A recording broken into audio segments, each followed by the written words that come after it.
소개부터 일단 찍자. 이쪽은 홍나리 작가이고요. 그림책 작가. 다양한 수상 경력에 빛나는 애니메이션 감독. 여기는 안승준 씨고요. 보드카레인 보컬을 했고요. 팟캐스트도 하고 쓰는 곡마다 홍나리 작가와 협업을 해서 쓰는 곡마다 그림책으로 내려는 야심찬 계획을 갖고 있는 뮤지션이자 작가로 거듭나려고 하는 안승준입니다. 제 소개가 부족했군요.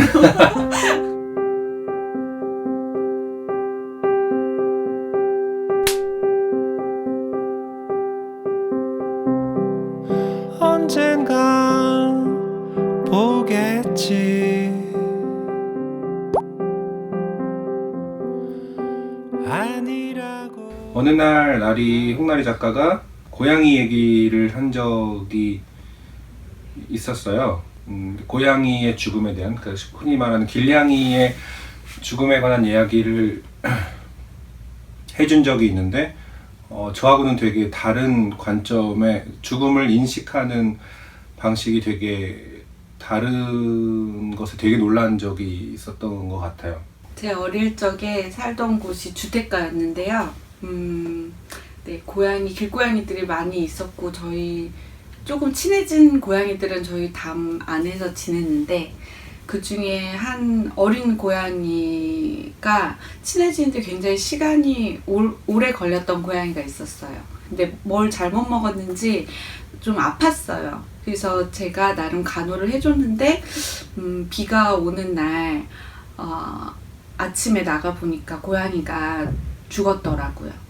근데 그 차갑고 작은 고양이 시체가 마치 그 고양이가 옷을 벗어놓고 간 것 같다는 생각이 들었어요. 그래서 이 고양이의 옷을 내가 잘 정리를 해줘야겠구나 하는 생각도 들었고, 어쩌면 죽음이라는 게 누군가가 옷을 벗어놓고 가면 남아있는 사람들이 그 옷을 잘 정리해주는 게 아닐까 하는 그런 생각을 하게 됐어요. 그리고 그 옷을 벗어놓고 간 고양이는 언젠가 나에게 다시 돌아왔으면 좋겠다. 그럼 내가 어떤 모습이어도 정말 잘해줘야겠다. 그런 생각을 하게 됐어요.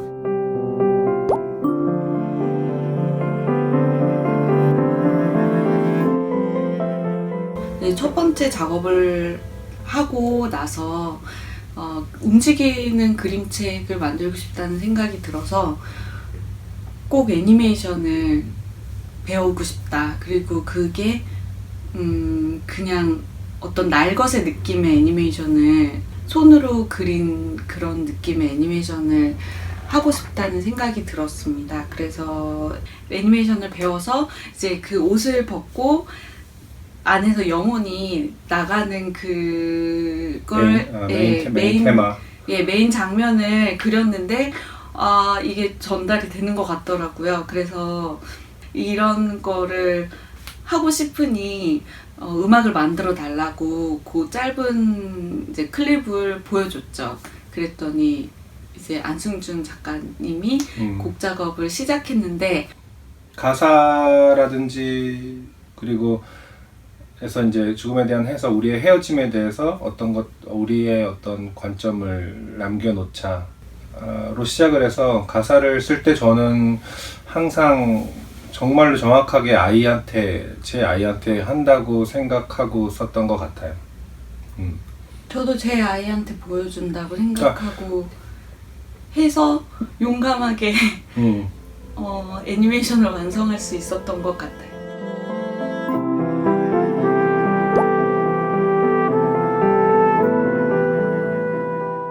중요한 것은 이게 책으로 나왔다는 거죠. 사계절 출판사에서 어느 날 우리는이라는 책으로 나왔다는 점.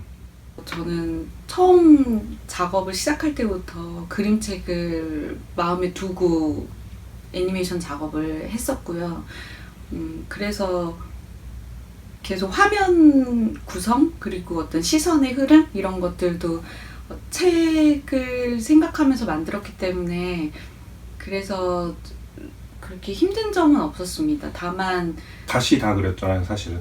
원화를 네. 그린 것을 모아서 선택을 해서 내는 어떤 쉬운 작업일 줄 알았는데 제가 옆에서 볼 때는 그것을 이제 다시 출판에 가까운 퀄리티로. 네, 왜냐하면 그림책은 머무는 시간이 많고 또 여운도 많이 남잖아요. 그렇기 때문에 그 그림을 그대로 사용하는 거는 적합하지 않다고 생각했고요. 구성 같은 것들은 이미 처음에 작업할 때부터 머릿속에 있었기 때문에 예, 뭐 어려운 점은 없었습니다. 그리고 뭐 워낙 애니메이션을 그리면서 그림을 많이 그리게 돼서 그 그림들을 다시 새로 그린다는 것이 그렇게 부담스럽지는 않았습니다. 혹시 다시 태어난다면 어떤 것으로 태어나고 싶으신지요? 오리로 태어나고 싶습니다. 우리는 땅 위도 걸어다니고 하늘도 날고 물속으로도 들어갈 수 있고요. 그리고 부부 사이도 좋습니다. 나리가 오리로 태어난다면 저는 오리여도 좋고 혹은 물이어도 좋고 조금 더 이렇게 더 아우를 수 있는 어떤 것이었으면 좋겠어요. 그래서 생각이 나든